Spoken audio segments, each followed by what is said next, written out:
আজকের ব্লগে শেয়ার করব আজকের দিনের ছোট ছোট কিছু মুহূর্ত আর মনের কিছু কথা। আর ব্লগের একদম শেষে থাকছে সহজ আর হেলদি সুজির ইডলির রেসিপি। আশা করি তোমাদের ভালো লাগবে। মেলবোর্নে এসে দেখতে দেখতে পুরো একটা বছর কেটে গেল। মনে হলো যেন চোখের পলকে 2025 সালটা শেষ হয়ে গেল, বুঝতেই পারলাম না। শুরুর দিকে মাঝে মাঝে মনে হতো এভাবে একা একা থাকবো কী করে, বন্ধু দরকার, অনেকের সাথে থাকতে হবে, না হলে এভাবে একা একা থাকা যায় না। মন খারাপ হতো, এখনও মাঝে মাঝে মন খারাপ হয়, কষ্ট হয়, তবে এটা ভেবে যে কতদিন হয়ে গেল মাকে দেখিনি, বাপিকে দেখিনি, বোনকে দেখিনি, আমার কলকাতা সেই সংসারটা দেখিনি। আর আমার বোনের মেয়ে যখন মাত্র 5 মাস বয়স তখন আমরা এখানে চলে আসি। এখন তো কত কথা বলতে শিখে গেছে, আমাকে মানি বলে ডাকে। ভাবি যখন আমি সামনে ওকে দেখব বা ও যখন আমাকে সামনে দেখবে তখন ঠিক কী করবে, ভাববে মানি কী করে ফোন থেকে বাইরে চলে এলো, কারণ ও তো জ্ঞান হওয়ার পর থেকে সবসময় আমাকে ফোনেই দেখেছে। তবে মেলবোর্নে এসে একটা জিনিস দেখলাম এই 1 বছরে, যাদের কাছে কোনো প্রত্যাশা ছিল না তারাই কেমন করে যেন নিজের ভালোবাসা দিয়ে আমাকে আপন করে নিয়েছে। আমার ছোটোখাটো ভালো লাগা, খারাপ লাগা, প্রয়োজন, সব কিছুর খোঁজ রেখেছে তারা। এখানে এসে যে এই সব কিছু কাজ নিজের হাতে করছি, এসব করতে করতে অনেক কিছু বুঝতে পারছি, যে নিজের ভেতরে ডুবে থাকা, নিজেকে ভালোবাসার মধ্যে একটা আলাদা শান্তি আছে। একবার যদি সেই ভালো লাগার মধ্যে আটকে পড়ো, তার থেকে সুন্দর অনুভূতি কিচ্ছু নেই।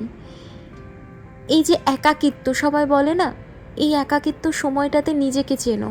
আমি যেমন চিনেছি, আর নিজেকে যত ভালোবেসেছি ততই অন্যদের প্রতি প্রত্যাশাগুলো কমে গেছে। এই যেমন অনেকে আমাকে জিজ্ঞেস করে, তোমার বোর লাগে না, তুমি চাকরি করো না কেন? কিন্তু তাদের বোঝানো খুব কঠিন যে একটা সময় ছিল যখন পড়াশোনা, বিয়ে, চাকরি, সংসার, যাতায়াত, দৌড়াদৌড়ি, ঝাপাঝাপি, তাড়াহুড়োর জীবনে আমি ভীষণ ক্লান্ত হয়ে পড়েছিলাম। সময়ের সঙ্গে পাল্লা দিয়ে সব সামলানো সেই দৌড়ঝাঁপের জীবনটা আমাকে ভেতর থেকে ক্লান্ত করে দিচ্ছিল। কোনো কিছুর জন্য আমি কিছু ভাবতে পারতাম না। এই যে কন্টেন্ট ক্রিয়েশন, আমি তখন থেকেই শুরু করেছিলাম, আমার ভালো লাগতো কিন্তু মন দিয়ে করতেই পারতাম না, কিন্তু এটা আমার ভালো লাগার জায়গা। কলকাতায় সেই সময়টাই পেতাম না, প্রচণ্ড টায়ার্ড লাগতো। তাই এখনও পর্যন্ত এই জীবনটায় আমি বেশ খুশি।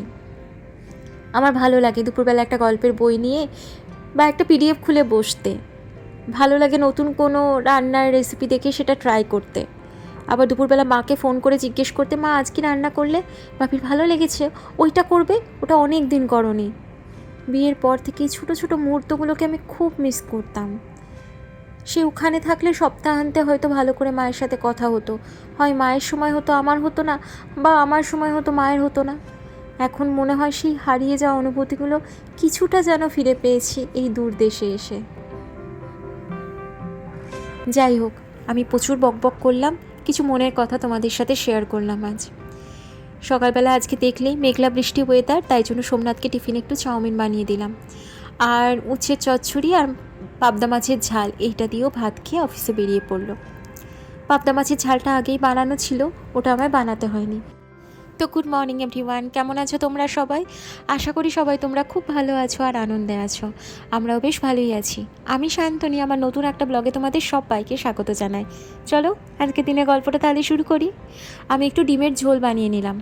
আজকে ডিমের ঝোলটা আর একটুখানি পোস্ত আছে আর ডাল, সেটা দিয়ে আসবো সৌমিকাকে। সৌমিকা গতকাল রাত্রিবেলাতে ফিরেছে, ওরা ইন্ডিয়া থেকে ফিরেছে, মানে ওরা গেছিলো ইন্ডিয়া 1 মাসের জন্য, আর আজ থেকে ওরা আবার অফিসও স্টার্ট করে দিচ্ছে। বাড়িতে বাজার টাজার নেইও বললো, তাই জন্য একটুখানি খাবার দিয়ে আসবো। ওই 11টা 11:30 নাগাদ যাব। তার আগে এই সময়টা আমার এখন একদম নিজের। আমি এখন এই ব্রেকফাস্ট করতে করতে এই সিরিয়ালটা দেখব, কোণে দেখা আলো, জি বাংলাতে হয়, আমার খুব ভালো লাগে। এখানে যে সাইনা চ্যাটার্জি বলে একজন অভিনয় করে, অভিষেক চ্যাটার্জির মেয়ে, ওর অভিনয় আমার খুব ভালো লাগে। আর অনুভবের চরিত্রে সোমরাজ বলে ছেলেটা অভিনয় করে, ওর অভিনয়ও ভীষণ ভালো লাগে, ওদের জন্যই দেখি। হ্যাঁ, আমি বাংলা সিরিয়াল দেখি, বাংলা সিনেমা দেখি, ইংলিশ সিনেমা দেখি, হিন্দি সিনেমা দেখি, তামিল সিনেমা দেখি, সব রকম দেখি, আমার সব কিছু ভালো লাগে। যাই হোক, আমি না আর ভিডিও করবো নাই ভেবেছিলাম। সৌমিকার সাথে দেখা হয়ে গেছে, ওকে দিয়ে দিয়েছি, দিয়ে আমি ফিরছি এখন। ওই যে সকালবেলায় আজকে তোমাদের বলছিলাম, যাদের থেকে কোনো প্রত্যাশা রাখি না তারাই কেমন যেন আমার যেটা প্রয়োজন, আমার কোনটা দরকারে, কি খেতে ভালোবাসি, এইগুলোর খেয়াল রাখে। সৌমিকা তার মধ্যে এমন একজন মানুষ। তোমরা মনে হয় আমার ভিডিওতে দেখেছো, আমি রুটি করি যখন, রুটি সেঁকার জন্য একটা যে তারজালি থাকে, সেই তারজালিটা আমার নেই, যার ফলে আমার রুটি করতে খুব অসুবিধা হয়। ও অনেক দিনই ওটা দেখেছিল, এখানে কোথাও আমরা খুঁজে পাইনি। ও আমায় বলেও ছিল ডাইসোতে দেখতে বা কেমার্টে দেখতে, কোথাও খুঁজে পাইনি। তো ইন্ডিয়া গিয়ে আমার জন্য ওইটা নিয়ে এসেছে। আমি কিন্তু বলিনি ওকে ওটা আনার জন্য, কিন্তু ওটা আমার দরকার বলে ওটা নিয়ে এসেছে। এখনও ব্রেকফাস্টের টাইম তো, 11:30 মতো বাজে, অনেকেই এখন এখানটাতে ব্রেকফাস্ট করছে। চলো হাঁটতে হাঁটতে এখন বাড়ি যাই। বৃষ্টি হয়েছে, চারদিকটা সবুজের সবুজ লাগছে, গাছের পাতাগুলো সতেজ হয়ে গেছে একদম। এই দেখো, এই তারজালিটা নিয়ে এসেছে, এটাতে রুটি সেঁকতে খুব সুবিধা হবে।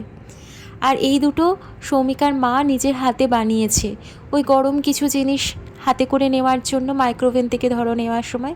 ওটাও আমার নেই দেখে ও ওটা নিয়ে এসেছে। এই যে তরকারি ছোটোখাটো খুঁটিনাটি জিনিসগুলো লক্ষ্য করে নিয়ে আসা, আমার জন্য ভাবা, আমি নিজেকে ভীষণ লাকি মনে করি এর জন্য।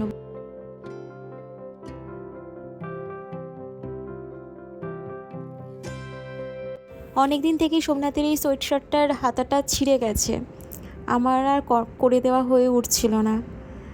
তো আজকে দেখছি বেশ মেঘলা মেঘলা ওয়েদার, ঠান্ডা ঠান্ডাও লাগছে, তো এইটা লাগবে গায়ে দিতে লাগবে আর কি। এই কদিন বেশ গরম ছিল, লাগেনি, তাই আজকে এটা বসে এখন সেলাই করে নিচ্ছি। এই ছুঁচ সুতোও কিন্তু আমি ইন্ডিয়া থেকেই এনেছিলাম, তবে এখানেও পাওয়া যায় ছুঁচ সুতো, উল কাটা সব কিছুই পাওয়া যায়, কিন্তু ওই আর কি হাতের কাছে কোথায় কি পাবো না পাবো। এই যে একটা ছোট বক্স তোমরা দেখলে, সেই বক্সটা আমি ইন্ডিয়া থেকেই নিয়ে এসেছিলাম।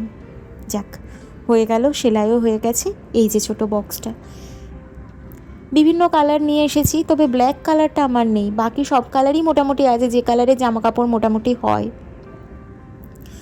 পিঙ্ক রয়েছে, হলুদ রয়েছে, লাল রয়েছে, সাদা, নীল, আর এই সবুজটা যখন ব্ল্যাকের দরকার হয় আমি ওই নীল দিয়ে বা সবুজ দিয়েই করে দিই।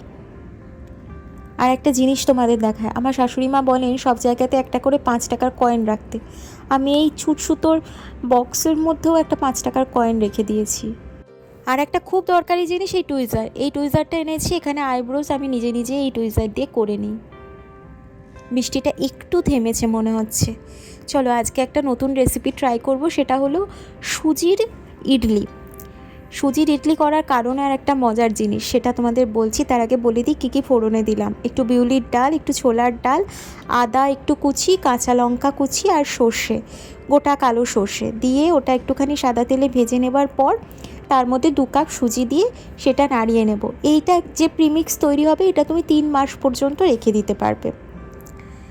আর তার উপর ধনেপাতা দিয়ে, কারি পাতাও দেওয়া যায়, আমি ধনেপাতায় দিয়েছি, কারি পাতা আমার কাছে নেই বলে। সুজির ইডলি করার কারণ হচ্ছে, আমার কাছে সুজি 2 প্যাকেট 2 কেজি সুজি প্যাক হয়ে গেছে। আমি আসলে বুঝতে পারিনি 1 প্যাকেট ভেতরের দিকে ছিল, সেটা ভুলে গেছিলাম। ইন্ডিয়ান স্টোরে গিয়ে আরও 1 প্যাকেট সুজি কিনে নিয়ে চলে এসেছি। এবার কিনে নিয়ে আসার পর তারপর দেখছি 1 প্যাকেট সুজি, 1 কেজির প্যাকেট একদম না খোলা অবস্থায় পুরোপুরি রয়ে গেছে। তখন এগুলোর তো একটা গতি করতে হবে, তাই জন্য এটা করছি। চাটনি বানানোর জন্য আর একটা করে নিতে হবে, সেটা হলো যে আমি ড্রাই রোস্ট করে নিলাম বিউলির ডাল আর ছোলার ডালটা, সেটা করে গুঁড়িয়ে নেব। আর ওদিকে আবার একটুখানি গোটা সর্ষে ফোড়ন দিয়ে তার মধ্যে রসুন, পেঁয়াজ, টমেটো আর একটুখানি আদা দিয়ে সেটা ভাজতে দিয়ে দিয়েছি। ওইটা এখন ভাজা হবে, নরম নরম হয়ে যাওয়া পর্যন্ত ওটাকে ভেজে নিতে হবে। আর এদিকে যে প্রিমিক্সটা রেডি করলাম, ওটার মধ্যে দই দিয়ে আর একটু জল দিয়ে ভালো করে গুলে নিয়ে ওটা একটুখানি রেস্টে রেখে দেবো, যাতে সুজিটা ভালো করে ফুলে যায়। আর এদিকে এটা নরম হয়ে গেছে। ও হ্যাঁ, একটা কাশ্মীরি শুকনো লঙ্কা দিয়েছি, মানে এটা ঝাল হবে না, শুকনো লঙ্কাটা কাশ্মীরি রেড মির্চ যেটা, সেইটা। ওটা এখন ঠান্ডা হয়ে গেছে। ওই যেটা ডালের গুঁড়ো করে রেখেছিলাম তার মধ্যেই এটা দিয়ে এটার পেস্টটা তৈরি করে নেব। তারপর চাটনিটা রেডি করে নেব, তার মধ্যে ওই সুজিটা ফুলে যাবে। চাটনিটা রেডি করতে আমি সাদা তেল দিয়েছি, তার মধ্যে মেথি, শুকনো লঙ্কা আর সর্ষে ফোড়ন দিয়ে যে পেস্টটা রেডি করলাম, সেই পেস্টটা দিয়ে একটুখানি জল দিয়ে আর নুন মিষ্টি স্বাদ মতো দিয়ে ভালো করে মানে মিক্স করে নিতে হবে, ভালো করে কষিয়ে টাইপের নিতে হবে। ব্যাস, এই চাটনিটা খেতে ভীষণ ভালো হয় আর ভীষণ ভালো হয়েছিল। সোমনাথ তো চাটনিটা চেয়ে খেয়েছে, এতটা ভালো লেগেছে ওর।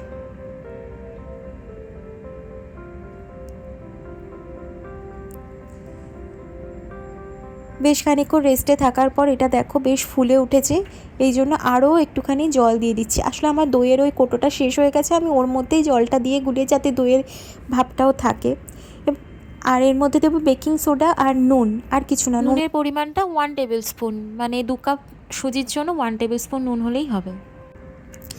এরপর এই রকম ছোটো ছোটো যে বাটিগুলো থাকে, আমার কাছে ইডলি বানানোর জন্য কোনো নেই, ওই যে ইডলি বানানোর যে মেশিনগুলো হয় ওসব কিছু নেই।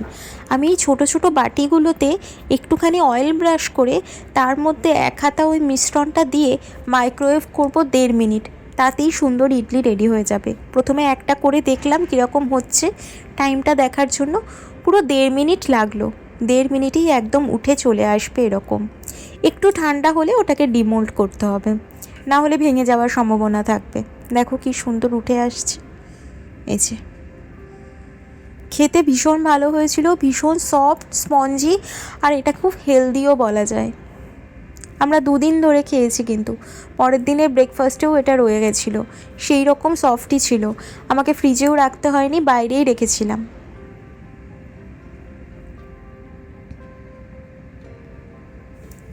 একসাথে 4টে 3টে তুমি যতগুলো পারো, মানে যতটা বড় মাইক্রোওয়েভ সেরকমভাবে ওই প্লেটটার মধ্যে দিয়ে দিতে পারো। আমি দুটো দুটো করে করছিলাম। আমি দুটো দুটো করে যখন করছিলাম 2 মিনিট করে দিচ্ছিলাম। এই টাইমের ব্যাপারটা তোমরা একটু খেয়াল করো, কারণ কতটা পরিমাণে তুমি দিচ্ছ তার ওপরও নির্ভর করে। যদি খুব কম পরিমাণে দাও তাহলে কিন্তু টাইমিংটা একটুখানি কম হলেও হয়ে যায়, একটু পরিমাণটা বেশি হলে তখন একটু টাইমিংটা 2 মিনিট পর্যন্ত লাগে।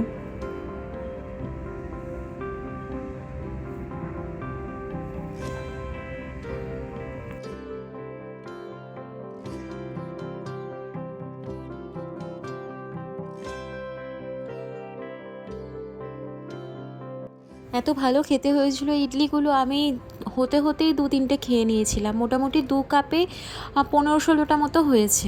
হালকা নুন দেওয়ার ফলে এমনি শুধু শুধু ইডলিগুলোও খাওয়া হয়ে যাচ্ছিল। সোমনাথ অফিস থেকে চলে এসেছে, কিন্তু ও এখনও মিটিং করছে, কানে দেখলাম এখনও ফোন, কিন্তু খাবার সময়টা তো পেরিয়ে যাবে, তাই জন্য আমি ওকে টিফিনটা দিয়ে দিচ্ছি এখনই। তাই তোমাদের আজকে আমি রিভিউটা দেখাতে পারছিলাম না, কিন্তু ও না ইশারায় বারবার বলছিল ভীষণ ভালো খাবারটা। তাই তোমরা যারা এখনও রেসিপিটা ট্রাই করোনি অবশ্যই ট্রাই করে দেখো। এটা ভীষণ একটা হেলদি একটা অপশান। আর এর মধ্যে ওই যে সুজির মিক্সচারটার মধ্যে অনেক সবজিও দিয়ে দিতে পারো, তাহলে আরও বেশি হেলদি হয়ে যাবে। তো চলো আজকে ভিডিওটা আমি এখানেই শেষ করছি। আজকে তোমাদের সাথে অনেক কিছু মনের কথা আমার শেয়ার করলাম, যেটা আমি একটা বছরে রিয়েলাইজ করেছি। তবে বলে রাখি, এটা একান্তই আমার নিজের ধারণা। আমি নিজে যেভাবে ভালো থাকি, নিজে যেভাবে কোনো কষ্টকে কাছে আসতে দিই না, নিজে যেভাবে প্রতিদিন এনার্জেটিক রাখি নিজেকে, সেটা তোমাদের সাথে শেয়ার করলাম। তো চলো দেখা হচ্ছে নতুন একটা ভিডিওর সাথে, নতুন একটা দিনের সাথে। ততদিন পর্যন্ত সবাই ভালো থেকো, সুস্থ থেকো। আজকে আসছি, টাটা, গুড নাইট, সবাই ভালো থেকো।